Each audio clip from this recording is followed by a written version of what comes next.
Terima kasih Delvi, terima kasih. Assalamualaikum warahmatullahi wabarakatuh. Salam kebajikan. Om, oke, agak terputus ya. Saya dalam perjalanan, jadi mudah-mudahan tidak terlalu banyak ini. Kalau nanti agak terputus-putus, saya minta maaf. Salam dari Borobudur ini. Sekalian saya sebenarnya mengadakan sebuah perjalanan, ada urusan, tetapi juga ingin mendukung upaya dari Presiden Joko Widodo, yaitu mendorong semua pihak untuk memanfaatkan adaptasi kebiasaan baru dengan termasuk salah satunya adalah mendukung kegiatan-kegiatan pariwisata maupun mendukung UMKM, tetapi tetap dengan protokol kesehatan. Nah, jadi saya ini salah satu juga upaya secara pribadi bersama keluarga keluar untuk mencoba melihat perkembangan-perkembangan adaptasi kebiasaan baru di daerah Yogyakarta dan Jawa Tengah. Jadi salam untuk semua. Terima kasih, ini Bung Andi Fajar, networker kita, networker sejati, karena sudah menghubungkan kita semua di seluruh dunia ini. Jadi selamat pagi, selamat malam, dan selamat Selamat pagi, selamat malam, selamat sore kepada teman-teman di seluruh, selamat siang kepada teman-teman di seluruh dunia. Baik, saya singkat saja. Saya menyampaikan ada semacam PowerPoint, mungkin bisa dikeluarkan. Saya akan supaya mudah saya menyampaikannya. Mungkin bisa dikeluarkan PowerPoint-nya. Ya, sambil PowerPoint-nya dikeluarkan, saya ingin menyampaikan bahwa para kaum terpelajar, para literatus ini betul-betul sangat diharapkan menjadi bagian, bahkan menjadi jantung dari upaya untuk mencapai apa yang disebut dalam nation branding kita sekarang itu adalah Indonesia Maju. Presiden Joko Widodo telah sekali mengatakan bahwa untuk mencapai nation branding Indonesia Maju, itu jantungnya adalah kaum terpelajar, para literatus, yaitu orang-orang yang belajar, yang diharapkan mereka inilah yang akan membawa kehidupan kebangsaan, kemasyarakatan, kenegaraan menjadi lebih baik. Karena itu, di dalam pancakerja Presiden Joko Widodo, nomor 1 itu adalah pembangunan sumber daya manusia. Ketika menyebut prioritasnya adalah pembangunan sumber daya manusia, Presiden Joko Widodo dengan nation branding-nya adalah Indonesia Maju, itu menyebut teman-teman semuanya dari seluruh dunia. Jadi beliau menyebut teman-teman dari seluruh dunia dengan memprioritaskan pembangunan sumber daya manusia. Nah, saya mau memulai topik saya adalah mewujudkan sumber daya manusia unggul. Nah, teman-teman semua ini, para mahasiswa pasca sarjana, para doktor, para master, inilah yang disebut oleh Presiden Joko Widodo sebagai SDM unggul itu. Dan Andalah semua yang akan menjadi agen atau agensi untuk mencapai Indonesia Maju. Tanpa Anda semua, Indonesia Maju itu tidak akan tercapai. Nah, jadi saya mulai dari titik ini. Berikutnya, ya, halaman kedua. Halaman kedua. Nah, inilah visi Presiden Joko Widodo bahwa yaitu mewujudkan Indonesia Maju yang berdaulat, mandiri, dan berkepribadian berlandaskan gotong royong. Inilah visi beliau. Nanti akan diturunkan pada tahun 2024 dalam bentuk Indonesia Maju dengan indikator sebagai negara yang negara dengan berpenghasilan tinggi. Inilah visi beliau. Berikutnya. Nah, ini yang saya sebut tadi, bahwa Anda semua, para literatus, para pembelajar dari seluruh dunia yang sedang menempuh pendidikan apapun, sains, teknologi, seni, dengan mengambil baik S1, S2 maupun S3 maupun postdoktoral seperti itu, itulah yang ditempatkan oleh Presiden Joko Widodo dalam upaya mencapai Indonesia maju dalam Pancakerja di 2019-2024. Coba lihat, nomor satunya itu adalah pembangunan sumber daya manusia.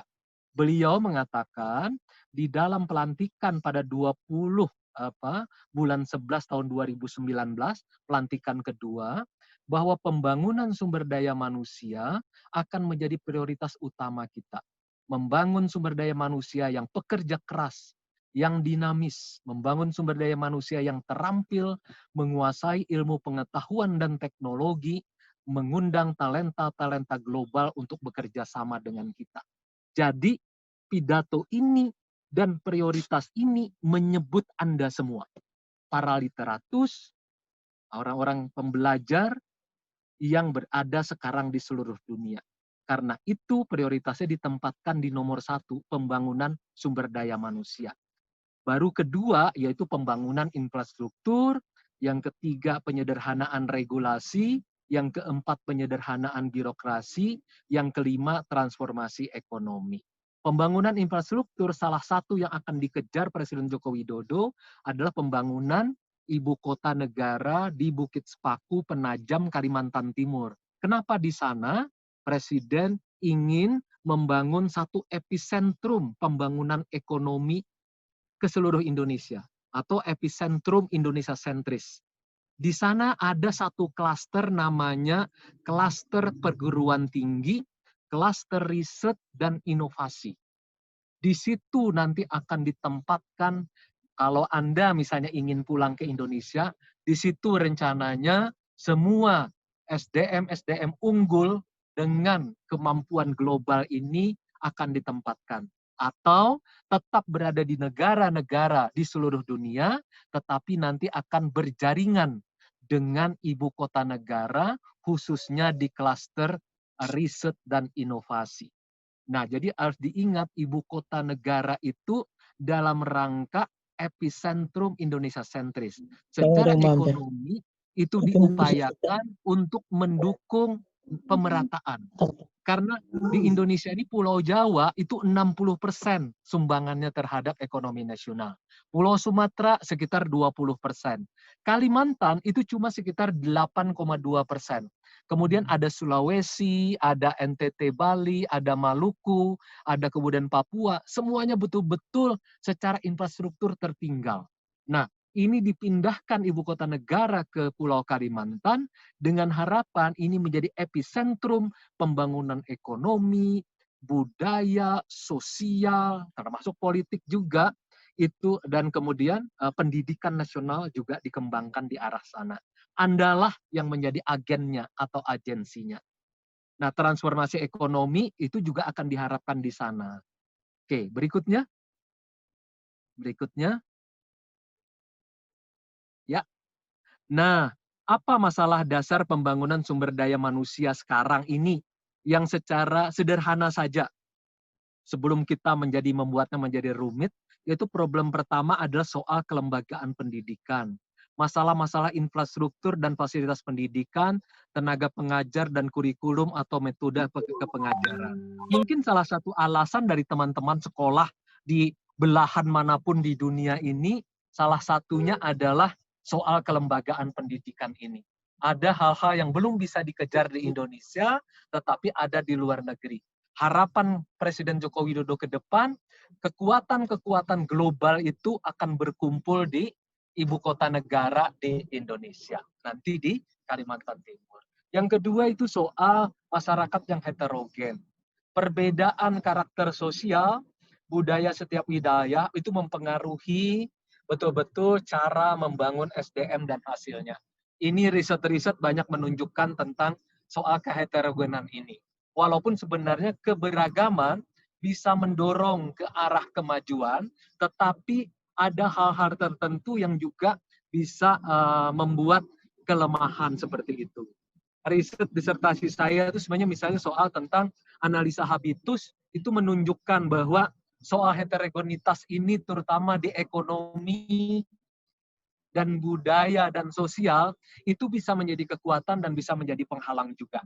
Yang ketiga, karena di dalam dunia digital, sekarang ini ada problem soal social digital divide. Di mana masalah kesenjangan sosial, kemajuan teknologi menimbulkan disrupsi atau perubahan cepat dan disinformasi atau misinformasi. Sehingga kita sekarang mendorong ke arah kecerdasan digital atau kewarasan digital seperti itu. Nah, ini berikutnya. Nah, saya akan mengambil ada 7 agenda pembangunan, yaitu rencana pembangunan jangka panjang menengah dari 2020 sampai 2024. Saya akan menekankan hanya 2 saja, yaitu di bagian ketiga, meningkatkan sumber daya manusia berkualitas dan bersaing. Ini menunjuk kepada teman-teman semua sekarang yang hadir dalam diskusi ini, di webinar ini. Anda ditunjuk di nomor 3 ini. Meningkatkan SDM berkualitas dan berdaya saing. Jadi Anda jangan sia-siakan kesempatan di mana Anda sekarang berada belajar di seluruh dunia karena Anda akan menjadi agen dari Indonesia Maju. Kemudian yang keempat, terkait dengan revolusi mental dan pembangunan kebudayaan.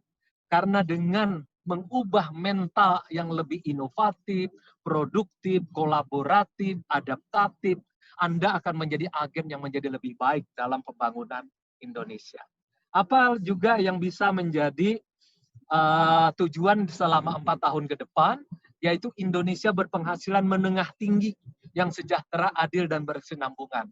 Ini tujuan di 2024, yaitu penghasilannya menengah tinggi. Kalau Indonesia sekarang upper middle class, baru saja ditetapkan sebulan yang lalu oleh Bank Dunia, kita tuh di upper middle class, kelas menengah tinggi.